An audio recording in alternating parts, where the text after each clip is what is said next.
तो गैस्ट्राइटिस या फिर पाचन तंत्र से रिलेटेड जितनी भी बीमारियां हैं उनसे रिलेटेड कॉमन क्वेश्चंस के लिए हमने पार्ट 1 वीडियो अभी जो बनाया था। जितने भी कॉमन क्वेश्चंस होते हैं, गैस्ट्राइटिस क्या होती है, आईबीएस क्या है, आईबीडी क्या है, गट ब्रेन एक्सिस क्या है, इसकी वजह से पैनक्रियास पर क्या असर पड़ सकता है, इसकी वजह से लिवर पर क्या असर पड़ सकता है, इसको ठीक करने के लिए डाइट का कितना ज़्यादा इम्पोर्टेंस है, इसको ठीक करने के लिए एक्सरसाइजेज क्यों ज़्यादा ज़रूरी मानी जाती हैं। कंप्लीट ठीक अगर करना है तो हम नेचुरोपैथी से ठीक कर सकते हैं या हमको बाकी और कोई मेडिसिन भी लेनी पड़ेगी। ये सारी चीज़ें हमने समझ ली। अब हम आगे इसी टॉपिक को आगे बढ़ाते हैं पार्ट 2 में। गैस्ट्राइटिस या फिर पाचन तंत्र से रिलेटेड जो बाकी के प्रश्न आते हैं वो क्या क्या हैं? So what is constipation?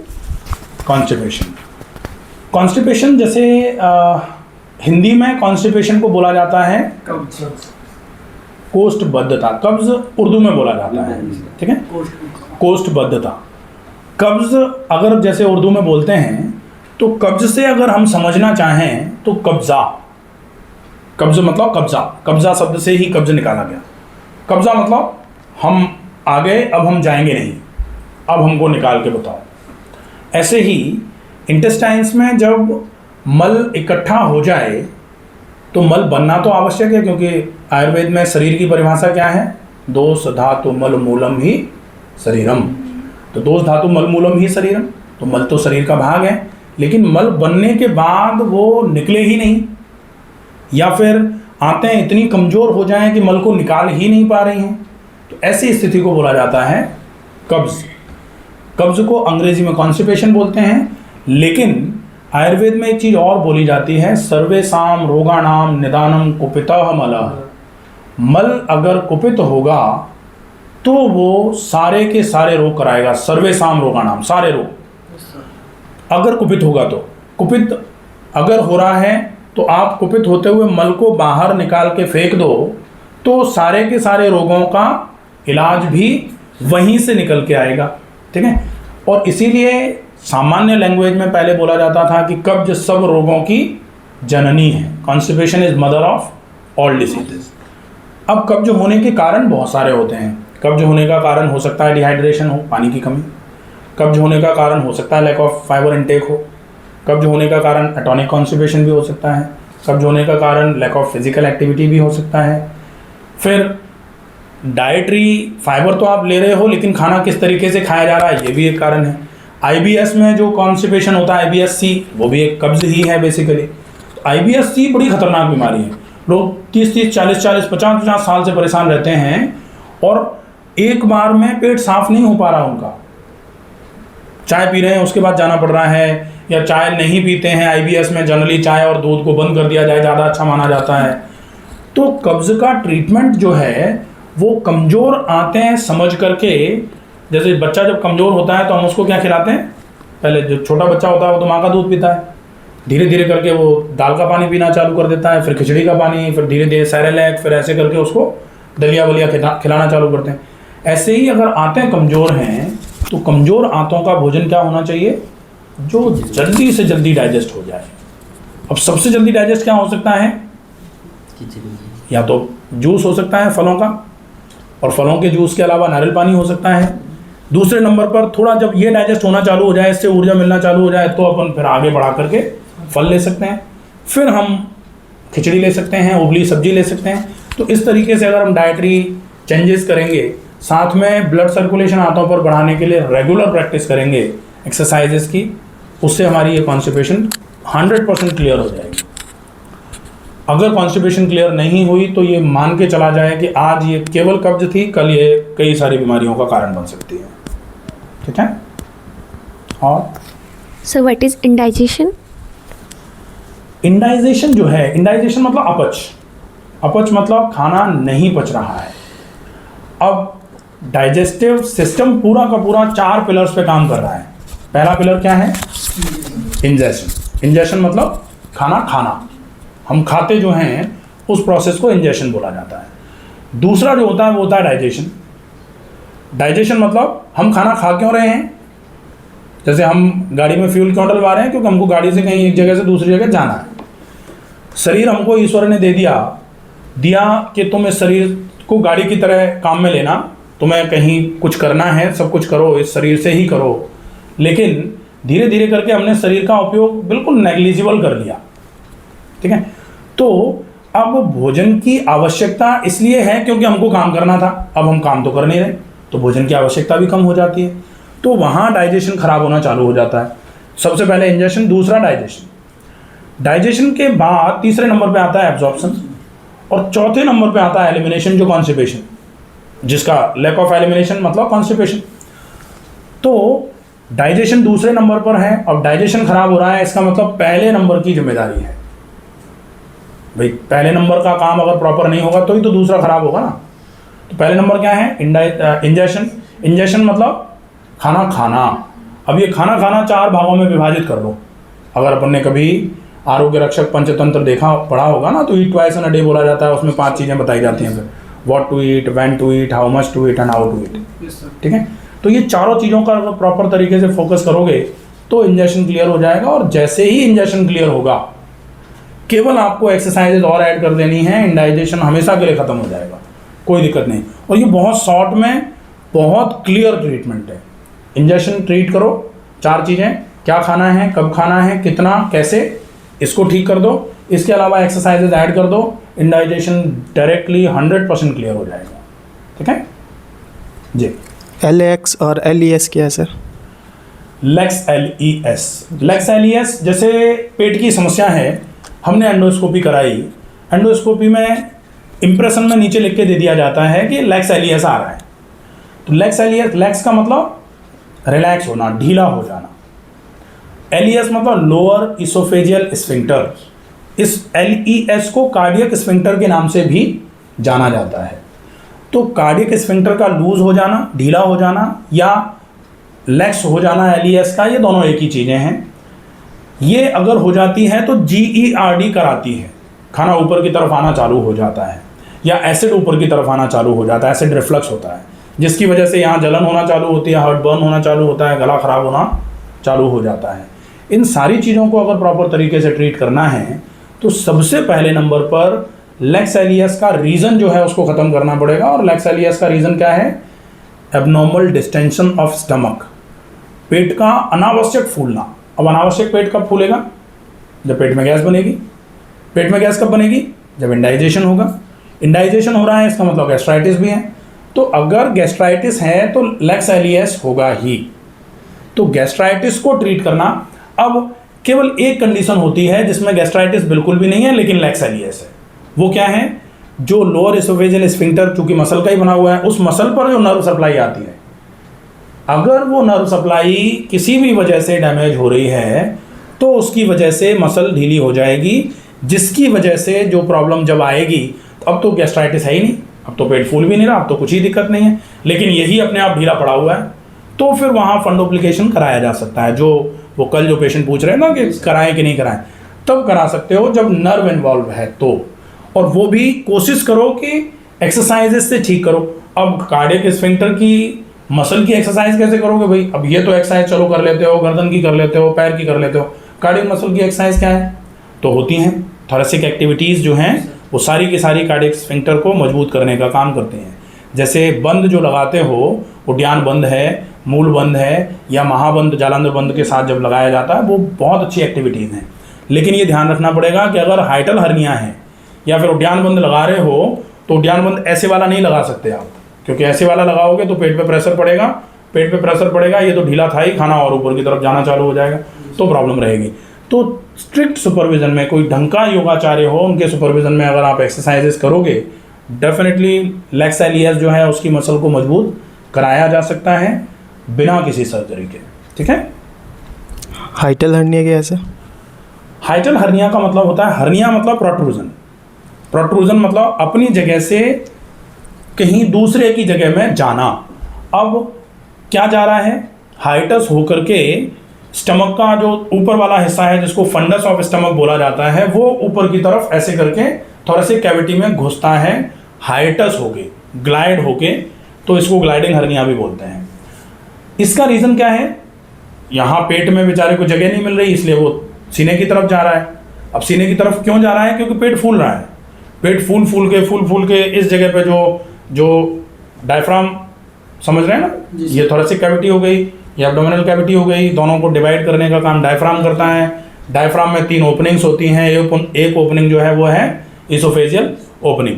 तो इसोफेजियल ओपनिंग जो है जब नीचे से उस पर प्रेशर पड़ा रहता है तो वो बेचारी थोड़ी लूज हो जाती है, ढीली हो जाती है, और उसमें से निकल करके स्टमक ऊपर की तरफ आना चालू हो जाता है। इसको बोलते हैं हाइटल हर्निया।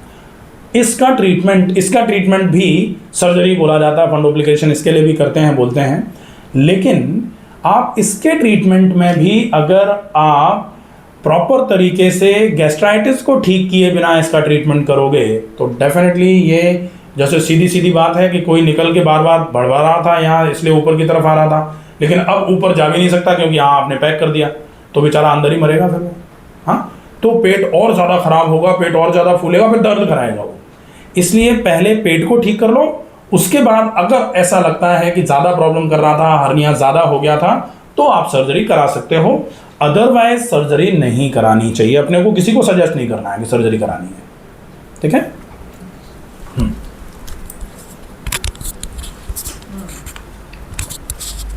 सर मेरे को पूछना था कि जो भी डाइजेस्टिव इश्यूज हो रहे हैं उसमें अपन को क्या खाना चाहिए और क्या नहीं।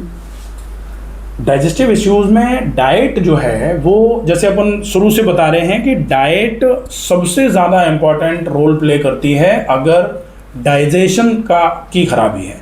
क्योंकि डाइजेशन की खराबी में अपने जो इंडाइजेशन में अभी बताया कि इंडाइजेशन हो क्यों रहा है, क्योंकि इंजेशन गड़बड़ हुआ है। और इंजेशन में 4 चीज़ें कि भाई व्हाट टू ईट, तो व्हाट टू ईट मतलब हम क्या खा रहे हैं। तो अगर क्या खा रहे हैं में गड़बड़ी हो जाएगी तो बाकी तीनों चीज़ें काम ही नहीं कर पाएंगी। फिर क्या को कब खा रहे हैं, कैसे खा रहे हैं, कितना खा रहे हैं, ये तो 3 अलग चीज़ें हैं। लेकिन हम क्या में ही अगर गड़बड़ हो गए तो डाइजेस्टिव वीकनेस अगर है तो हमको खाने में वो खाना चाहिए जो बहुत ईजी डाइजेस्टिव है। बहुत ईजी डाइजेस्टिव क्या है, जैसे जिनको बहुत ज़्यादा, जैसे पेट जब भी किसी का ख़राब होता है, पेट तो ख़राब है तो आदमी क्या खाता है, खिचड़ी। अपन जैसे किसी को होता है ना पेट भारी लग रहा है, गैस बन रही है, एसिडिटी बन गई, सिर में भारी बन आ रहा है, तो अपन क्या देते हैं, खिचड़ी ले लो, पतली खिचड़ी दही के साथ ले लो, या फिर पतली खिचड़ी सब्जी वाली ले लो, या फिर फल खा लो, या फिर जूस पी लो। तो ये जो खाना है ये डाइजेस्टिव डिसऑर्डर्स में सबसे उचित माना जाता है, जो जल्दी पच जाए वो खाना। जल्दी पचने में फल जल्दी पचते हैं, उबली हुई सब्जी जल्दी पचती है, खिचड़ी जल्दी पचती है, दलिया जल्दी पचता है, सब्जी वाला बना दो इसको वेजिटेबल खिचड़ी, वेजिटेबल दलिया बहुत जल्दी पच जाता है। इसके अलावा अगर ऐसा लग रहा है कि हम तो ये खाते हैं लेकिन तुरंत ही पच जाता है, तो हमको तो पेट में फिर भारीपन लगता है, पेट में एसिडिटी होना चालू हो जाती है, तो फिर क्या करना पड़ेगा, फिर हमको धीरे धीरे करके रोटी की तरफ जाना है। लेकिन रोटी बहुत मोटे आटे की बनवानी है, और बहुत मोटे आटे की रोटी को भी बहुत ज़्यादा चबा के खाना है। क्योंकि हम क्या खाएं तो अच्छा कर लिया हमने, लेकिन हम अगर कैसे खाएं नहीं सुधारेंगे तो भी क्या खाएं अकेला काम नहीं करेगा।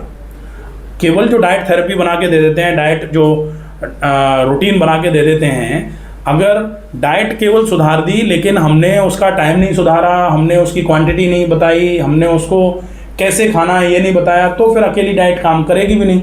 और डाइट के साथ में बहुत ज़रूरी होता है एक्सरसाइजेस, क्योंकि आहार और विहार दोनों चीज़ें साथ में जब चलती हैं ना, 2 पहिए हैं ये, दोनों चीज़ें जब प्रॉपर चलती हैं तो चीज़ें सही आना चालू हो जाती हैं। तो खाने में जो जल्दी पच जाए वो खाया जाए। अब जल्दी पच जाए अलग अलग शरीर के ना अलग अलग होता है। किसी को खिचड़ी जल्दी पच जा रही है, फल जल्दी पच जा रहे हैं तो फल ले ले, किसी को दलिया जल्दी पच जा रहा है तो दलिया ले ले, किसी को पचना अब थोड़ा धीरे धीरे करके ठीक होना चालू हो गया है तो उबली हुई सब्जी और ज़्यादा मात्रा में मोटे आटे की रोटी, बहुत मोटे आटे की रोटी खा ले। सब्जी ज़्यादा मात्रा में खाए, इसका ध्यान रखेंगे। कभी कभी अगर ऐसा लगे कि हमको तो अब बहुत अच्छी तेज भूख लगना चालू हो गई है, तो फिर हम ब्रेकफास्ट में दलिया खिचड़ी ले सकते हैं, लंच में रोटी सब्जी ले सकते हैं, डिनर में दलिया खिचड़ी ले सकते हैं। इसके अलावा भी भूख लग रही है तो दिन में 1 से 2 बार हम फलों का उपयोग कर सकते हैं, तो ऊर्जा पर्याप्त पहुंचेगी, अपच नहीं होगी, तो हमारे पाचन तंत्र के रोग धीरे धीरे करके ठीक होना चालू हो जाएंगे। नहीं खाए में सबसे पहले पाचन तंत्र के रोगों में छोड़ने वाली चीज़ है मैदा। किसी को पाचन तंत्र का रोग है, बीमारी है, और आप उसके दुश्मन हो, तो आपको उसको गोली मारने की ज़रूरत ही नहीं है। आप उसके घर में मैदा भिजवा दो और वो जितना मैदा खाएगा वो उतना ही ज़्यादा बीमार होगा।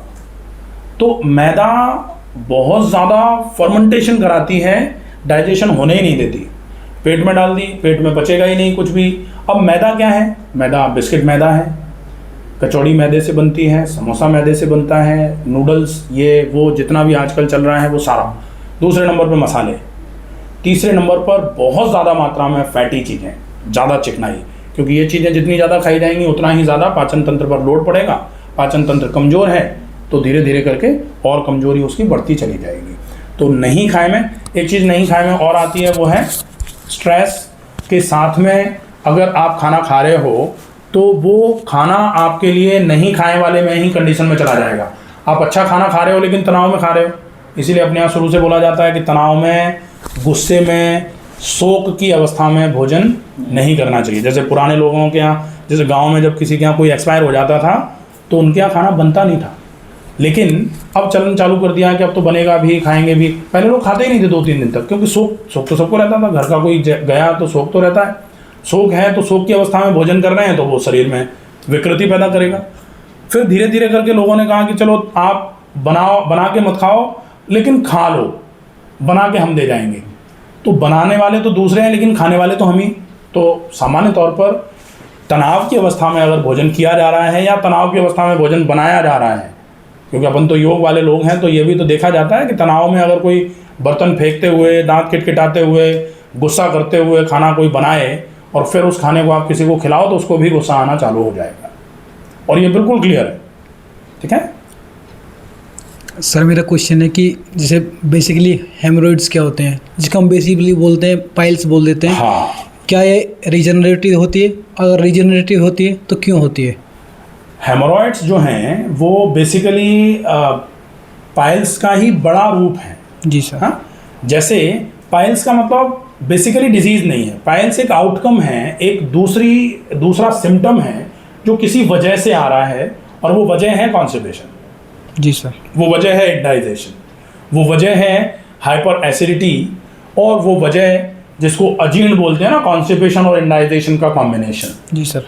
तो अगर ऐसा रहेगा तो मल या तो बहुत हार्ड होकर के निकल के आएगा, या फिर मल आएगा तो खिचड़ी जैसा लेकिन बहुत प्रेशर के साथ निकल के बाहर आएगा।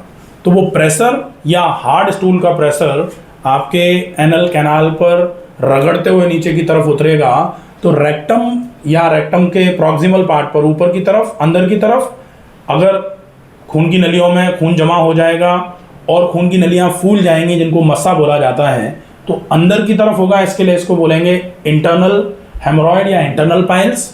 अगर बड़े हैं तो हेमोरॉयड, छोटे हैं तो पाइल्स। बाहर अगर होगा तो एक्सटर्नल पाइल्स या फिर एक्सटर्नल हेमोरॉयड। तो एक्सटर्नल हेमोरॉयड अगर हो जाते हैं तो जनरली जैसे बहुत सारे लोग आते हैं कि मोशन जाने के बाद हमको आधा घंटे का टाइम लगता है कि जो हेमोरॉयड निकल के बाहर आ गए ना, ब्लीडिंग नहीं होती एक्सटर्नल में, इंटरनल में ब्लीडिंग होती, तो जो निकल के बाहर आ जाते हैं उनको अंदर एनल कैविटी से अंदर की तरफ पहुंचाने में ही आधे पौन घंटे का टाइम लगता है। जब तक वो अंदर नहीं जाते तब तक प्रॉब्लम रहती है। तो ये तो बहुत खतरनाक बीमारी है। हो क्यों रही है? क्योंकि मल रगड़ते हुए वेसल पर चल रहा है। एक खून की नली है और खून की नली पर रगड़ते हुए मल अगर आएगा तो खून की नली नीचे की तरफ खून को इकट्ठा करती चली जाएगी, और जितना इकट्ठा करेगी उतना ज़्यादा वो मस्सा बड़ा हो जाएगा। धीरे धीरे करके ज़्यादा स्क्रैच करेगी, ज़्यादा प्रेशर डालेगी, तो वो मस्सा जब इंटरनली है तो फूटेगा, क्योंकि बाहर तो निकल नहीं पा रहा मस्सा।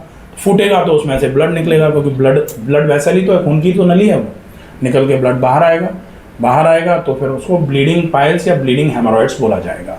ट्रीटमेंट इसका सिर्फ एक ट्रीटमेंट है कि कैसे भी करके कॉन्स्टिपेशन मत होने दो, कैसे भी करके इंडाइजेशन मत होने दो, मल को सॉफ्ट रूप में बाहर निकाल के लाओ। मल जितना सॉफ्ट निकल के आएगा, कहा जाता है पानी तो अपना रास्ता खुद ही बना लेता है, तो अगर रास्ता उसको नहीं भी मिलेगा तो पानी जहाँ जितनी जगह है उतनी शेप में से आके निकल जाएगा।